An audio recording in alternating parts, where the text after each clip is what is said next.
Good afternoon, everybody. Thank you for your attendance. For those of you that are calling in virtually, good evening, good morning.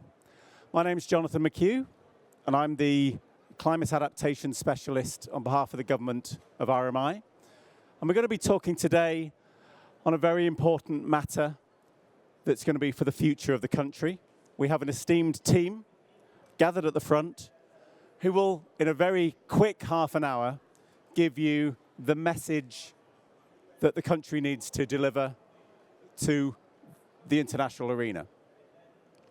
I will pass over to Minister Bruce Billamon from the Ministry of Health, who will be giving a quick overview of the status of the project that we've been working on and the flow for the rest of this half an hour session.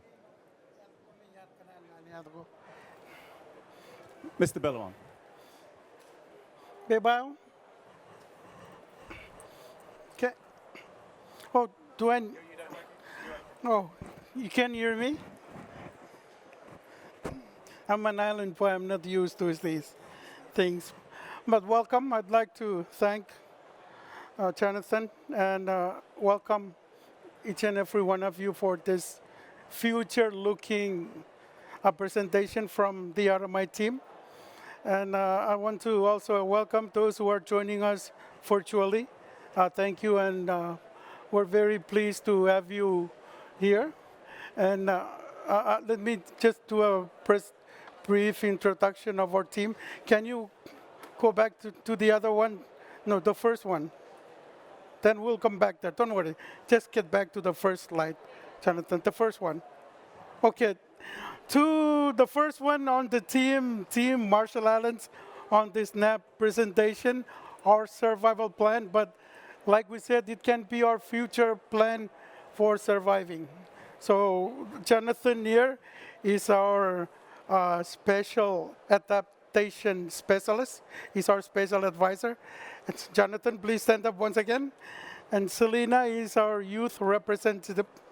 And may I acknowledge our youth, Pacific Youth Climate Warriors. Can you please stand up and be recognized and acknowledged?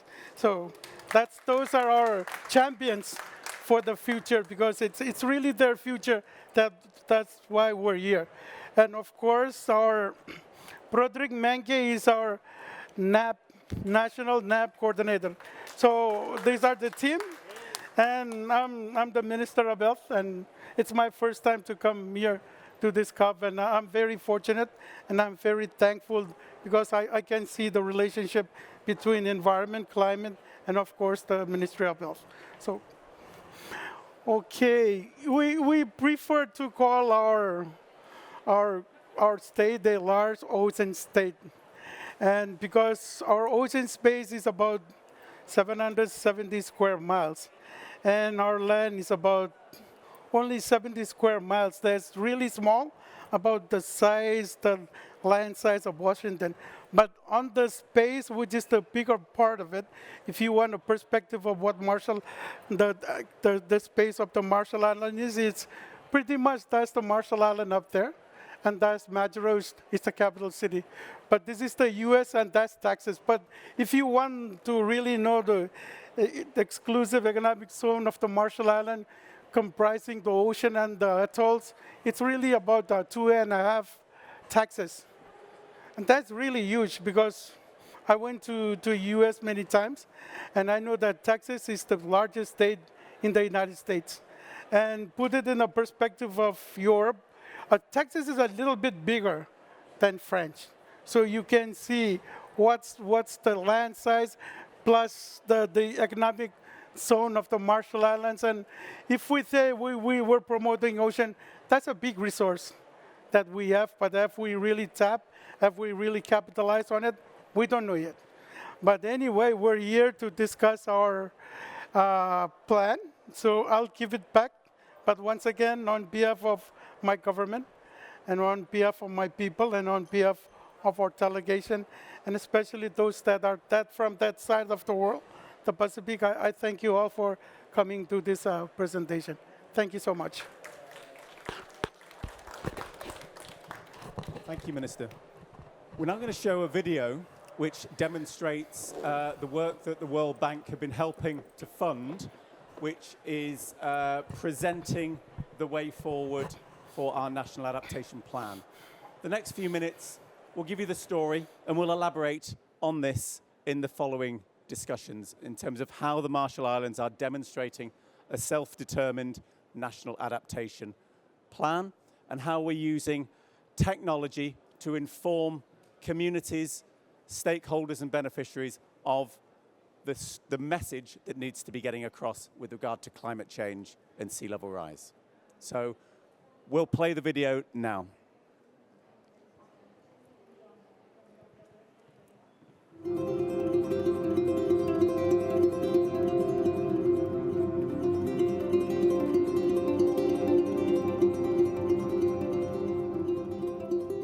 Imagine an island in the middle of the ocean that is 200 meters wide and 2 meters above sea level at its highest point. There's no stopping what's about to come, and we need to make sure that we protect ourselves first. Not only will the livelihood and health of the RMI people be at risk, but also the very existence of the RMI as well.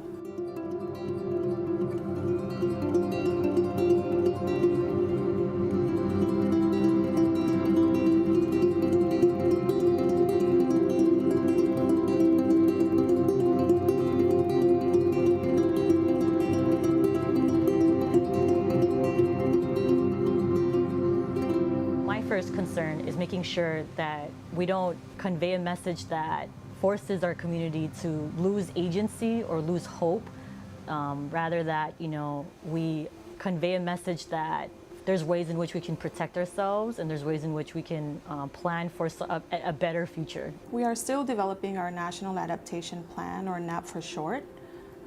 The objective of the NAP is to develop a framework for adaptation actions within the next 10 years. The NAP will identify the main issues for the RMI and prioritize actions for short-term adaptation and options and pathways for longer-term adaptation. This could include things like raising land, reclaiming land, or even consolidating population within an island so that communities are living in safer places even on the same island where they already are.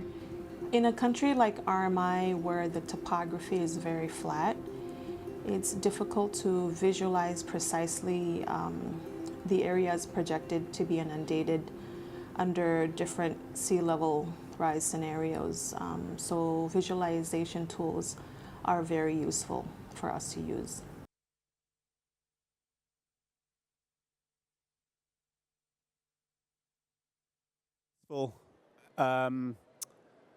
Delivery method to convey the importance of the story, and we'll come on to those in the subsequent presentations. But as you well know, tools are only as good as the information that you want to get out. It's only as good as the information that goes in, and it's only as good as the ability to communicate to the right types of beneficiaries. I'm going to pass over to my colleague Selina Leem, who's our youth representative, and very apt on Youth Day here at COP26. Selina will just give a bit of a story as to how different communities, youth are engaged in the NAP process and how they will be continually engaged during the process to help communicate our message. So Selina, over to yourself. Yellow Olive. Thank you, Jonathan. My name is Selina Lam. I am a 23-year-old Marshallese climate warrior. And in the summer of 2016, I visited our neighboring atoll, Ebon, with our local agencies, who were going to do workshops and conduct surveys as well as collect data with our Ebon residents in their Remanlak project. Whilst it was amazing to hear all the feedback from our elders, as a youth myself, I noted the absolute absence of youth in the daily meetings we had with the elders and local leaders. And I kept asking with the community members, where are the young people, the girls? How come I do not see them? Because every time I would step outside, I was seeing all the kids playing, but I was not seeing any people my age. And back then, I was 18. And all the answers that came from the community members were, oh, they're taking care of the kids. They're getting sticks and coconut husk for the fire because we need to make food soon. Or they're out fishing. And all of them, I thought, already at such a young age, were self-sufficient and very resourceful. And they knew where and what kind of husks to take, where this certain fish would be, what fish not to take at all since it's still young. And with the heavier duties more expected of them to do as they grow older, it is expected that they are likely to be, or they are already having more interaction with the environment more than the elders already are at this point. And they are bound to understand the current state of nature as our elders would know the changing state of nature.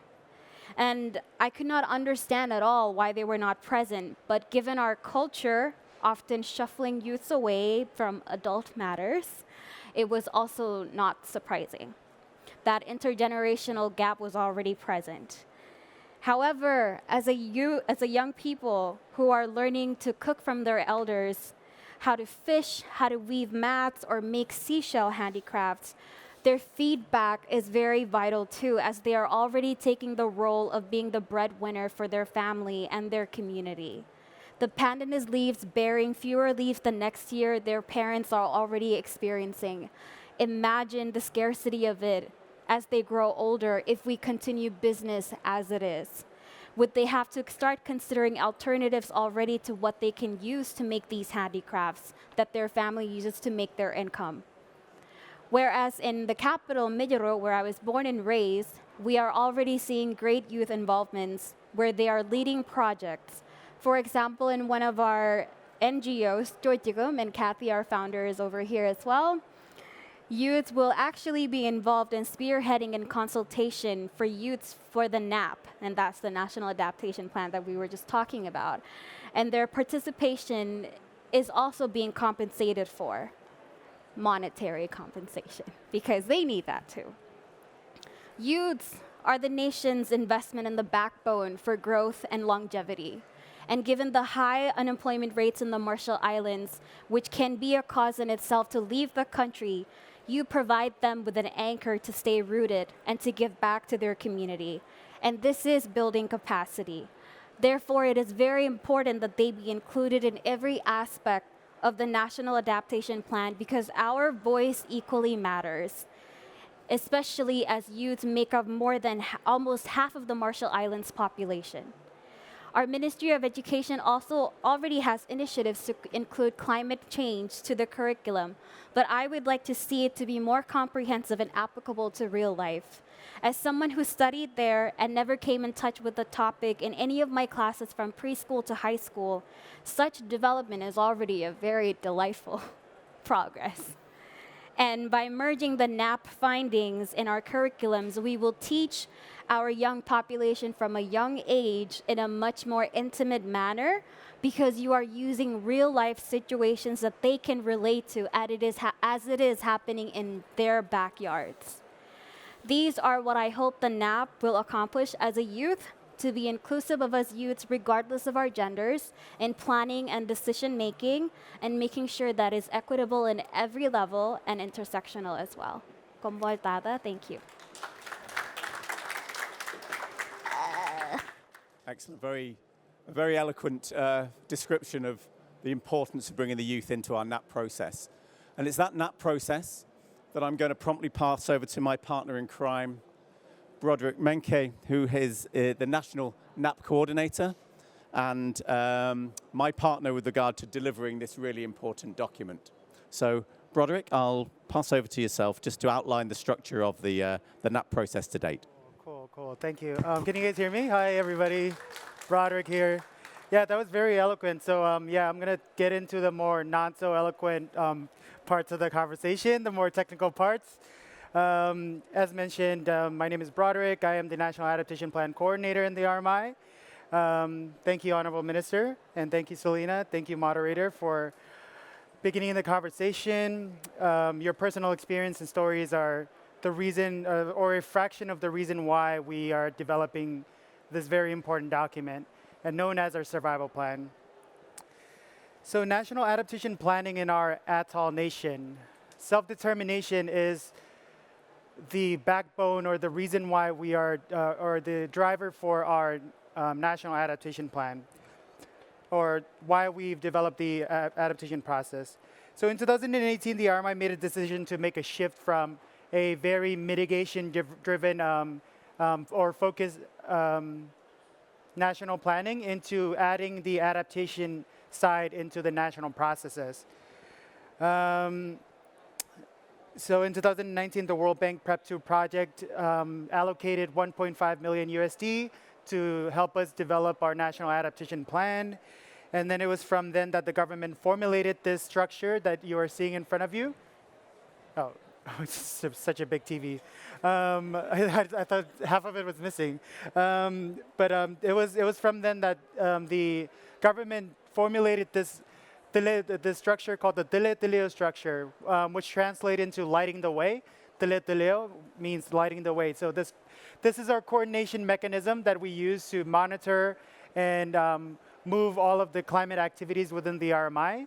And it consists of 3 working groups. That is the mitigation working group, the adaptation working group, in which we are here in the middle, and that's where we are here for, and the cross-cutting area, which is also a very important sector where covers a lot of where Selena is coming in from with the youth-related activities, gender and human rights evaluation or mainstreamed into our national processes, and as well as other materials such as climate finance and other very important areas. But yeah, let's get back to the National Adaptation Plan. So yeah, so the RMI NAP process was carefully woven from the guidelines provided by the UNFCCC.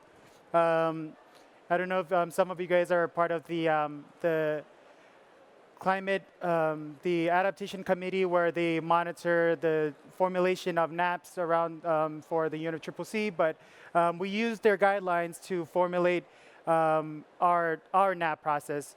So we carefully used those guidelines and got 4 different phases from it.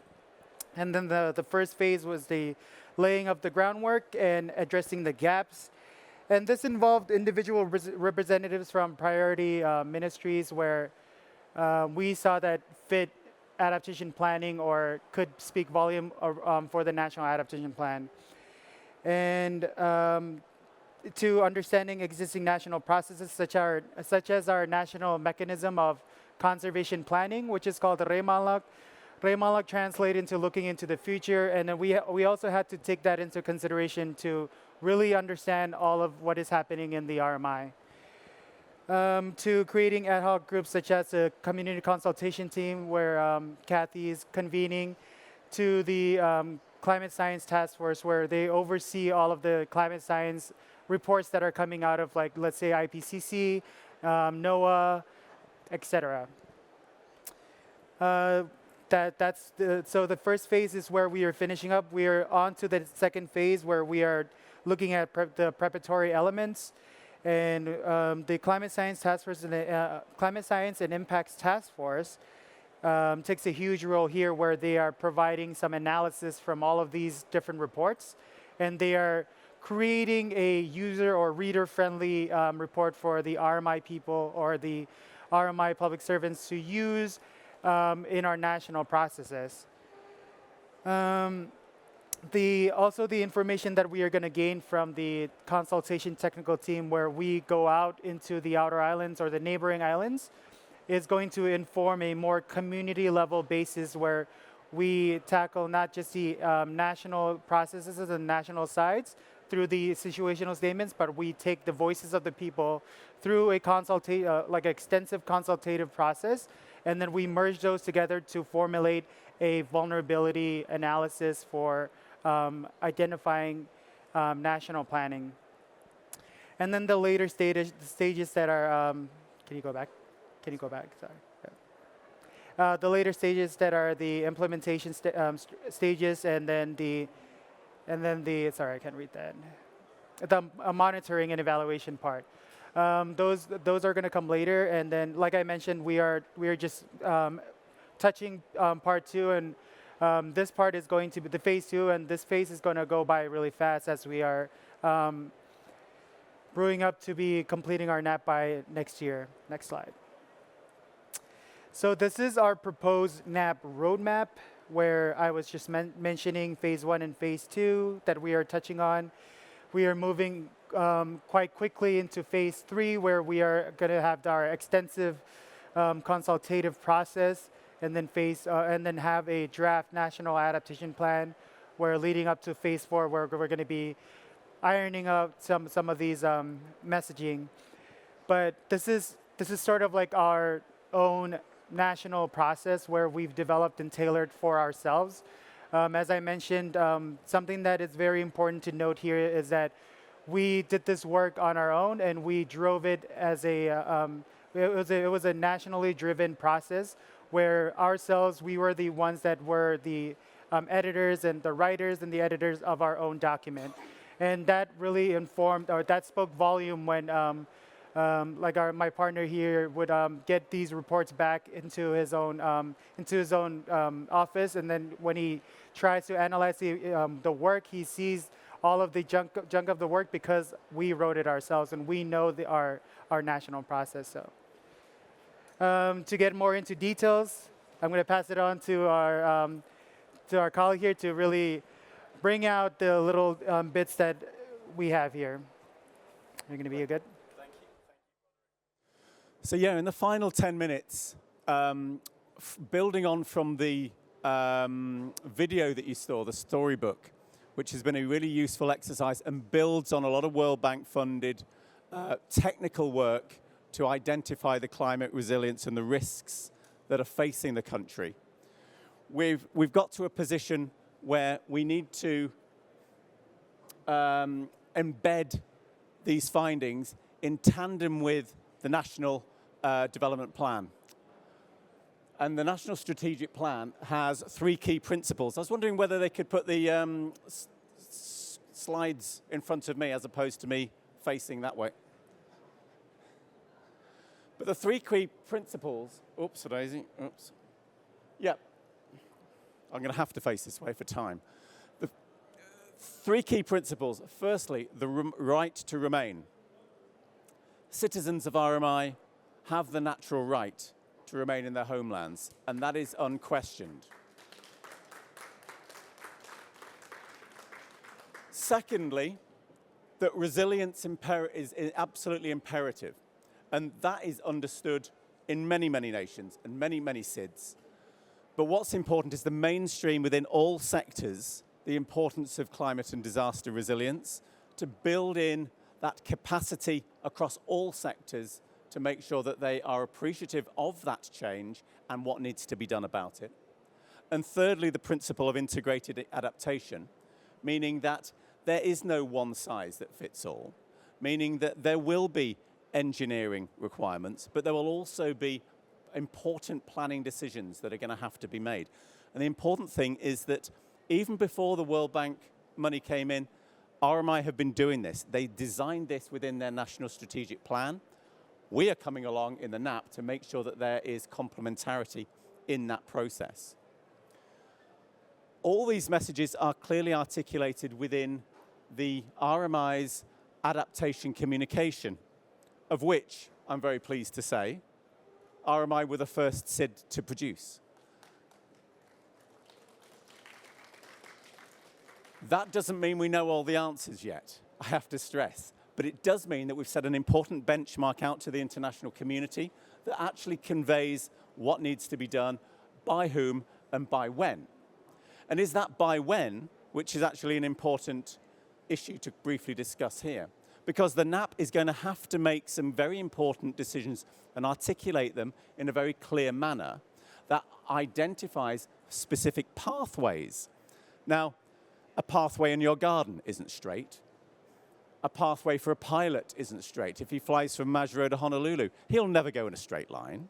He'll have to divert away from turbulence and cloud systems. RMI are in that position. They're having to understand that there is not going to be any easy route to make a decision. And those routes are very much linked to timelines of decisions that now need to be made and planned for. So these various options and pathways will be time dependent, and there will also be finance, donor support dependent. So the starting point for the NAP, as we're building on from a lot of the technical studies, I've got in 3 slides. The first ultimately is linked to finance, and the fact that protecting and lifting atolls, whilst technically feasible, is going to cost a lot of money to do. And the international arena need to be extremely aware of the implications of that, not just for RMI, but for all atoll nations globally. The cost of having to raise and lift atolls is going to be to the tune of tens of billions of dollars. And even protecting atolls to meet a 1 meter sea level rise, let alone some of the worst case scenarios of 2 meters, are going to be financially unsustainable. The cost to actually do that, as I've said, is likely to be in the tune of hundreds of times higher than the current external financing which is being received by the country. So this is a massive issue that everybody needs to sort of take on board. Secondly, linked to these adaptation pathways, there are going to be tipping points of decision making. And adaptation pathways for the RMA atolls are clearly indicating from the work we've done so far that a 0.5 meter sea level rise will be the trigger for the requirement for an immediate adaptation measure switch. Now, what I mean by a switch is linked to that adaptation pathway diagram that I showed you, where a decision's going to have to be made to move from one option, management option, to another. But the size of that required adaptation option and the cost could equally be not only a technical impediment, a financial impediment, but from a societal perspective, some very clear decisions need to be made as to how that's going to be embraced. And linking Selena's comments and Broderick's comments, this is why the NAP self-determined process is absolutely critical, because there are some key tipping point decisions that are going to need to be made. And monitoring sea level rise and wave surge events across the country is going to be absolutely critical to know exactly when that 0.5 meter time is going to happen. So as a result, meaningful planning needs to start now. And when I mean meaningful planning, things need to happen in order that to take place. Firstly, an acceptance needs to be made across the international arena that 0.5 meters of sea level rise is going to happen, and it's going to have a big impact on atoll nations such as the RMI. And decisions on the types of adaptation measure, whether it be engineering, whether it be societal change, need to be considered, and they need to be considered and planned for now. And in light of that, technically how this is going to be achieved needs to be agreed upon. Whether we are looking to protect, raise, relocate, or migrate, all options need to be on the table, but no decision has been made as yet. But the decision is fundamentally linked to these tipping points of 0.5 meters sea level rise. And as a consequence of that, we need to agree and evaluate these various costs of each of those adaptation pathway options. And importantly, as the delegation have been discussing throughout the whole of this COP process, who needs to be there to support us in that process? But I'd like to sort of end on some positives. And the positives, as Minister Billimon raised in his initial talk, is that RMI are blessed with a huge exclusive economic zone. And by new ways of thinking and by new ways of considering its blue space, might bring new ways of opening some various options. So, for example, the three-dimensional sort of perspective of the EEZ is, can provide some immense opportunities for RMI. And, but if you look at the ocean space from just the surface, you're actually missing a great opportunity. It's a little bit like going to a circus, but just watching it from the outside and just looking at the tent. The ocean in its three-dimensional space provides huge opportunities for atoll nations such as RMI, from carbon sequestration, habitat rehabilitation, through to marine planning options. And RMI are already in that process. A national ocean policy, some guidelines are already established through MIMRA. And importantly, some new protected area network regulations are already in place to allow the network of marine protected areas to flourish and be developed.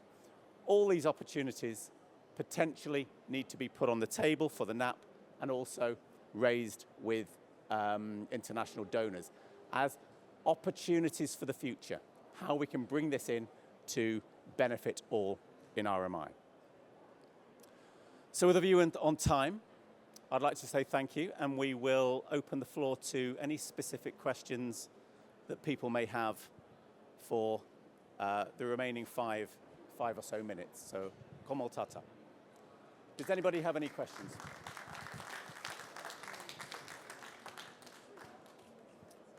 I will be the roaming facilitator in case anybody has a question at the top. I'm very good at running upstairs. Okay.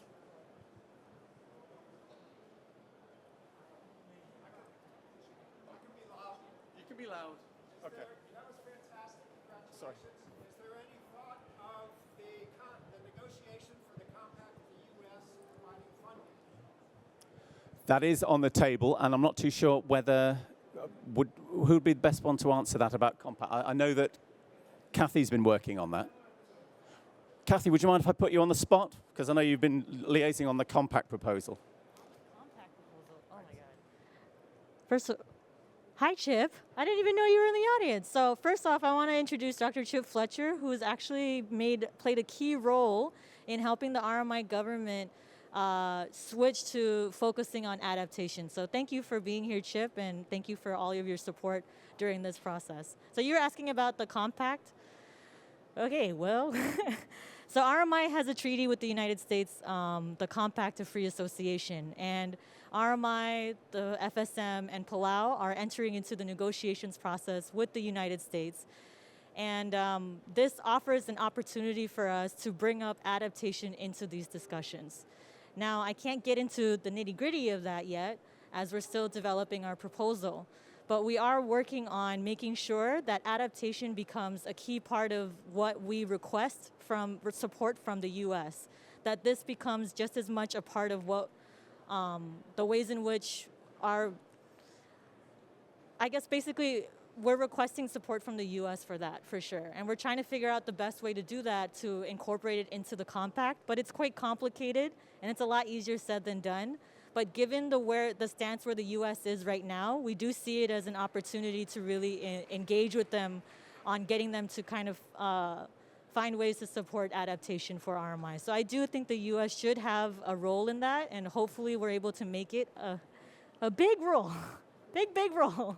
And hopefully we're able to find a way to incorporate that into our negotiations. But it's early days, and so that's all I will say about that. Thank you, Chip. Yeah. Thank you, Kathy. And thank you, Chip. I knew the name but didn't know the face.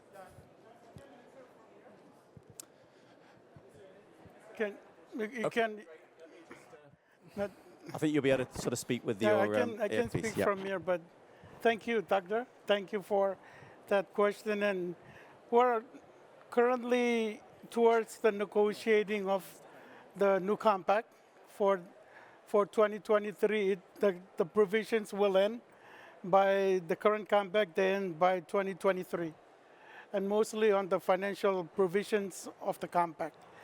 And when we initially sent out the negotiation points and the specific objectives of the compact as amended and going to be negotiated, we were focusing on the economic provision, and we added the 177, which is the nuclear related provision, and also we added the Kwajalein Atoll local government, which is the military base.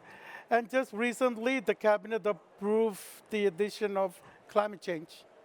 And climate change is a very relatively new addition to that, but after the COP, and I will go back and I'll further work with this group, and we will have to work through the cabinet level, probably through our intervention here. We'll probably present something to the cabinet in terms of looking at all the opportunities of financial support that we can get, but definitely we'll try to see if we can introduce and bring it to the table on the compact side of support.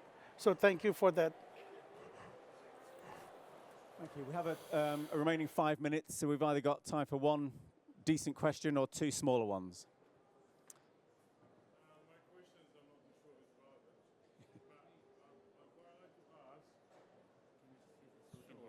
Okay. I would just quite like to ask Willie Losey from the Kingdom of Tonga. The problems you have, we're facing it as well.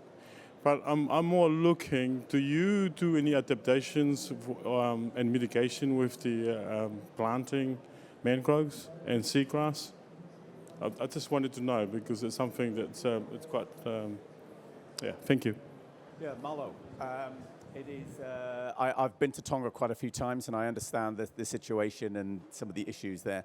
With regard to RMI, this will be looked at, but more likely to be in the short term for some of the neighbouring, more rural island atolls, and guidelines for sort of marine habitat rehabilitation, be it from reefs, be it for seagrass, will have to be part of the NAP process. Yes, the NAP process will then articulate specific details as to how this will work, and importantly, how long it will work for, because these things will only have a short gestation life. But if it's done on a large scale, or for groups of islands, I do think that there is a particular role, particularly if you can actually bring in the communities to help with the monitoring, the setup. And so I think that nature-based solutions will play a role for parts of the RMI, definitely.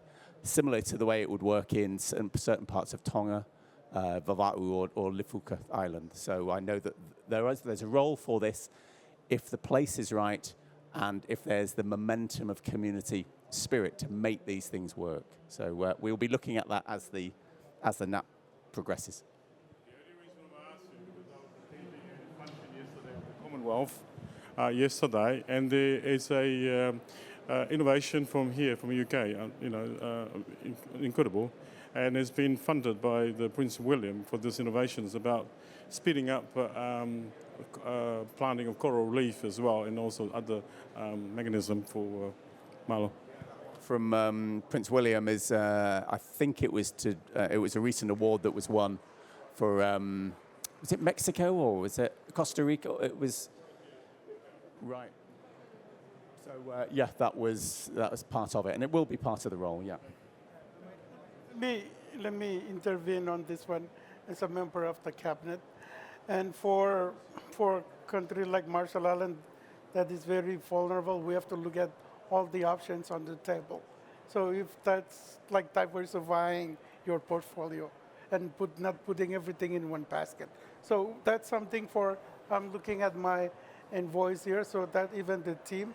So that's something that we'll look into and then probably consider it on how we can make it as a part of the National Adaptation Plan. But thank you for that question. Thank you so much. To maybe further add on to that, thank you so much.